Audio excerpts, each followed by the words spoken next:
Good morning. Okay, I'm going to continue with Trangtung Rinpoche's book on bright virtue and original innocence. And this is a part where he's writing to some friends who are asking him questions. So this one says, Dearest friend, you ask about compassion in the non dual state. Yes, it is intentionless.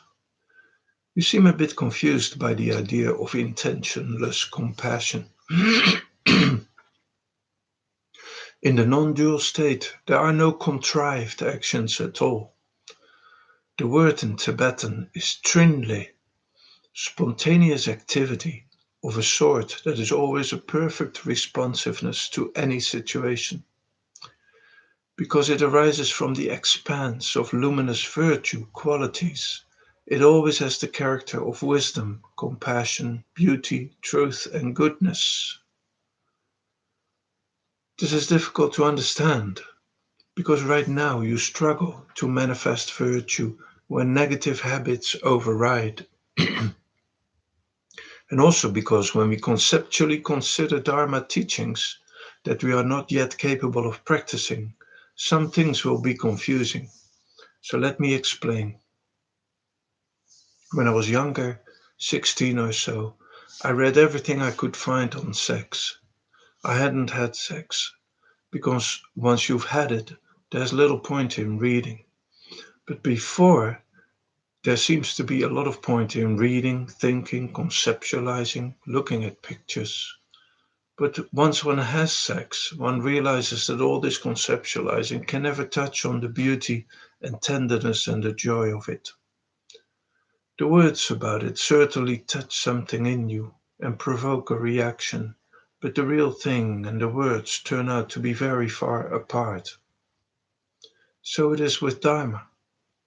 You read and consider and think and practice and have small tastes that dissipate like mist. It is natural to form conclusions all along the way, but it is useful to understand that those conclusions will always be mixed with confusion and delusion, and at best be only partially correct. Sadly, all along the path, People from people form dogmas from partial understandings and then cling to these lesser gods. That is why Rumi wrote, I am the slave to that one who does not mistake every rest stop along the path as a final destination. You ask, how does compassion, which seems to arise between two entities, have a place in the non-dual state where there is no duality, no two entities? This confusion is natural when one is thinking about non-duality, thinking about something that cannot be captured in thought. In the natural state, compassion is the natural responsiveness of awareness. It is like the sun shining on many different plants. The sun does not think it should shine. Shining is just its nature. In the same way, it is simply the nature of awareness to spontaneously respond exactly as needed in each circumstance without any notion of something responding. I call it the nothingness state because there are no things in it. Mind abides in the vast of Dharmakaya and shines outward as joy and beauty and encounters appearance as its own playfulness. Encounters with love only. Love is the wish for others to know one's happiness. This naturally elaborates as compassion, which is the activity of removing others' suffering. This freedom is joy and love, radiant to infinity, through, as, in, of everything and everything. thing. To be nothing is only joy, to abide in nothingness, to have no formed structure or identity, let alone the idiocy of status or authority. From this empty purity, only compassion and love, playfulness and beauty shine forth, and infinity extends as that. The sage encounters the suffering of beings as merely a blockage in the flow of love, and then the force of love works to undo that blockage. Whether they appear kind or wrathful, whether they use outer, inner, or secret means, their method is just love acting to remove the stuckness of suffering. Mind abides not in, but as nothingness or no thingness, and from that radiance flows out, and compassion is enacted spontaneously. From the nothingness state, awareness pervades appearance, the way wetness pervades water, sweetness pervades sugar, or warmth pervades flame. It is the emblem of mind's empty vast. Love is the emblem of wisdom, and compassion is the activity of love. For one whose mind is immersed in freedom, compassion arises unhindered from the ground of phenomena unborn nature. Have you ever thought about the way clouds are the result of sunlight? When the sunlight meets the earth, it warms the earth, and water evaporates and rises into the sky to condense and become the springtime rains. When one whose mind is immersed in freedom encounters a being in suffering, the natural warmth of compassion coalesces in union with the person suffering. It coalesces into the responsive richness of love. A Dzogchen can manifest in any appearance, but they always have the same essence, nature, the same energy. And this essence is primordial purity, and nature is radiance, spontaneous display. And the energy is unceasing, heart-rending love and compassion. So this essence is primordial purity. The nature is radiance, spontaneous display, and the energy is unceasing, heart-rending love and compassion. For a Dzogchen, one rested in the natural state, whose practice is the display of the natural state. All behavior manifests spontaneously as what we call third conduct. First conduct is the conduct in accord with the path of monks and nuns, the conduct of renunciation. Second conduct is conduct of compassion. And third conduct is Vajrayanas Tantra's conduct in accord with fearless, spontaneous activity. This activity is not problematic so long as mind is authentically rested in the natural state, and conduct arises as the 10 virtuous activities, the display of the qualities of wisdom. For a Dzogchen, even if confusion arises, it is liberated on the spot. One hears this bantered about a lot in Dzogchen circles, but what spot? That is the question no one seems to ask, even though by and large they don't know the answer. What spot? There is an actual spot, a point, in the way appearing arises from emptiness. That is in fact the spot. The spot, the point, the place, the moment when the luminous nature of clarity might by chance confuse itself as somehow different, separate from the ground of phenomena's empty purity. That is the spot where dualistic consideration arises, the moment the luminous clarity surges forth from the empty spaciousness of purity. And this is every moment. In that moment, the cognizant aspect can confuse itself as a subjective entity, witnessing the luminous shattering of light as a playful frolic in empty space. It confuses itself as a separate subjective knower and appearances as externally existent objects. Then apprehender and apprehended arise, subject, object, self, other. Then mind is confused about itself, by itself. It wanders in the narrow, constricted pathways of endarkened unenlightenment. Why is mind confused about that? It is confused about itself, about its actual essence of empty purity and its own nature of luminous clarity.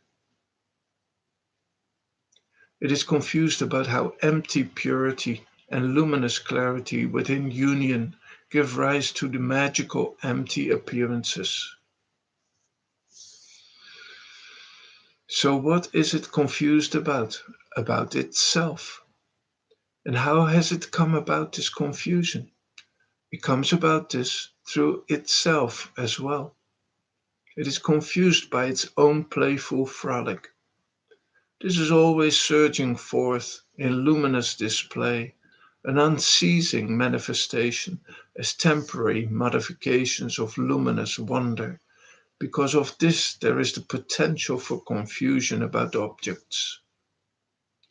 So, if it is confused about itself, so it is confused about itself, and the confusion is caused by itself.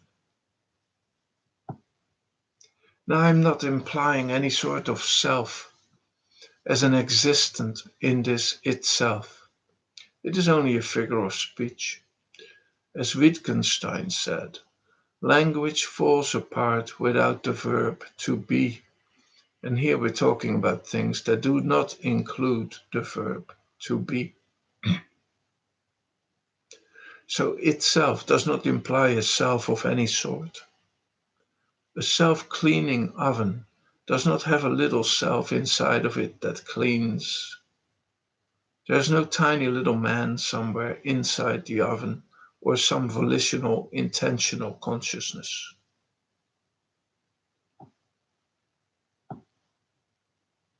So I'm coming back in just a second to compassion in the natural state, the nothingness state, the wisdom state.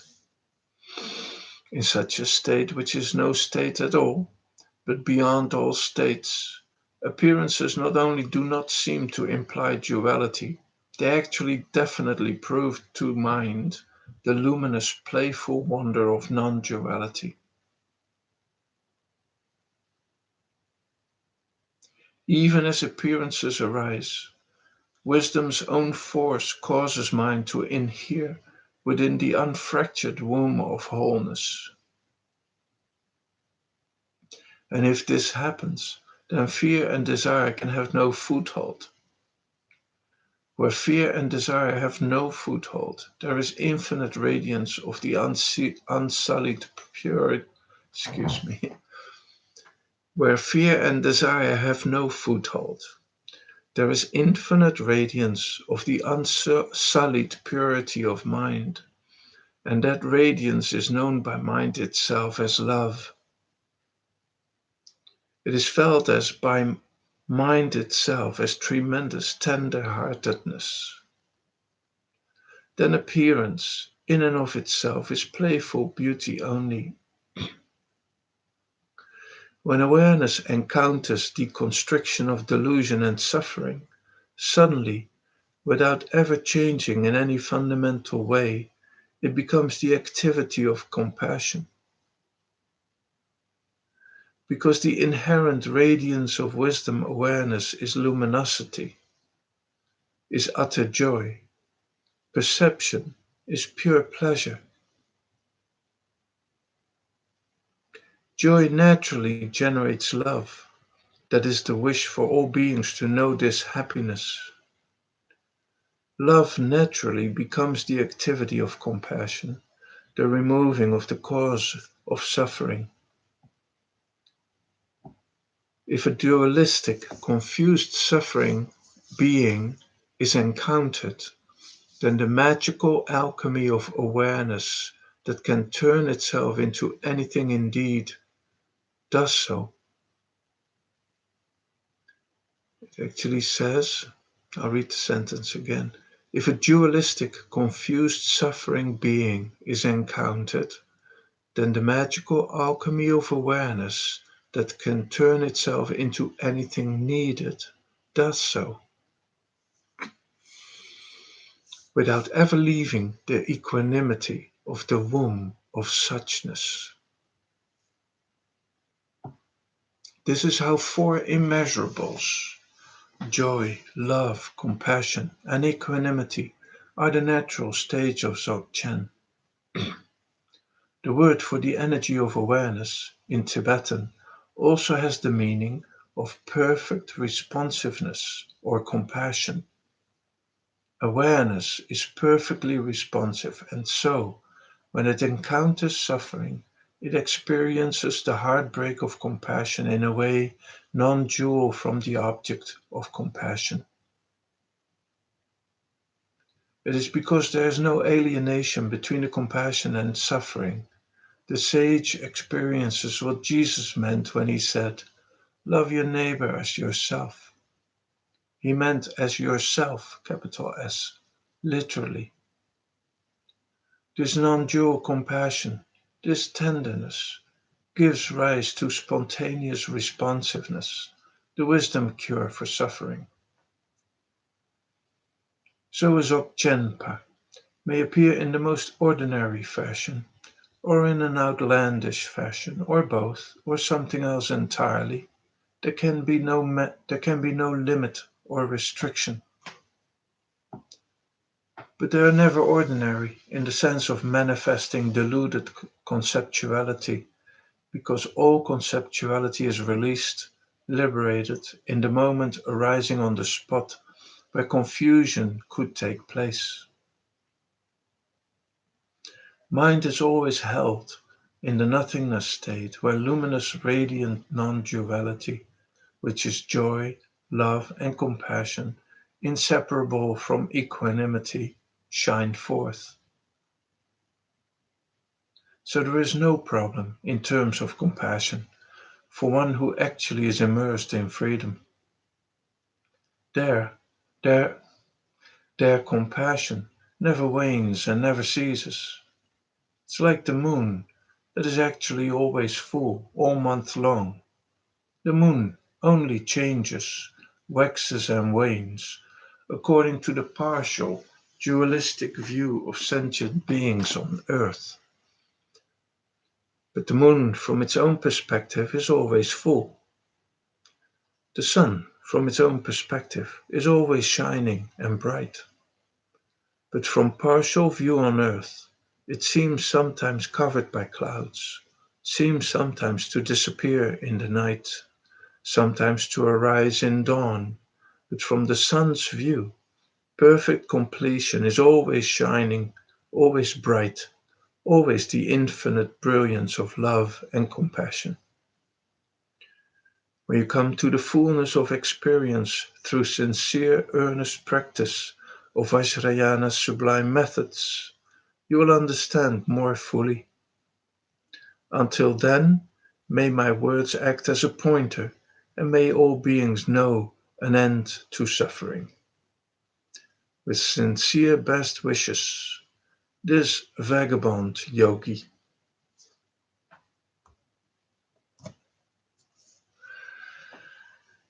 So thank you very much. Have a wonderful day, and I will continue tomorrow morning. Bye for now.